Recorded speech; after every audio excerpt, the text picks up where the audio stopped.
台南关田的农田是林家哥稻仔轮流种植，毛保育类的动物林家鸟伫遮生团咯。过去农民是真烦恼讲鸟仔会来食，所以会甲蚵仔浸农药。也毋过最近较环保的做法是甲蚵仔砍铁粉，毋但当保育生态，嘛互蚵仔的捕鱼率会当提悬。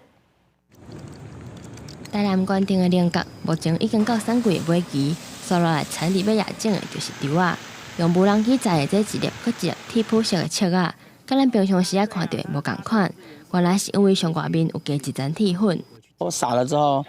看它的第一个是我们会先测试发芽率嘛，然后第二个是我们撒在田间里面到底有多少，就是它会多少被吃走。对啊，然后发现说这个它真的比较看不到，所以就用这个来取代农药的概念。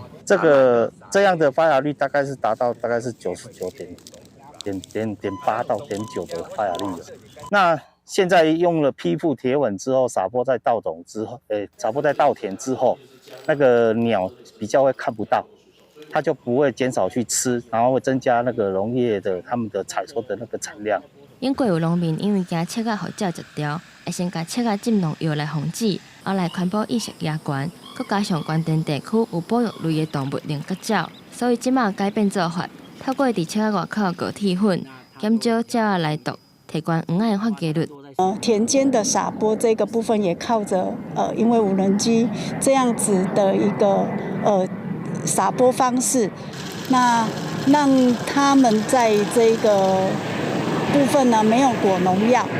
好，那我们也可以相对的在保育的一个方面呢，可以让农民呢也达到经济的一个收益。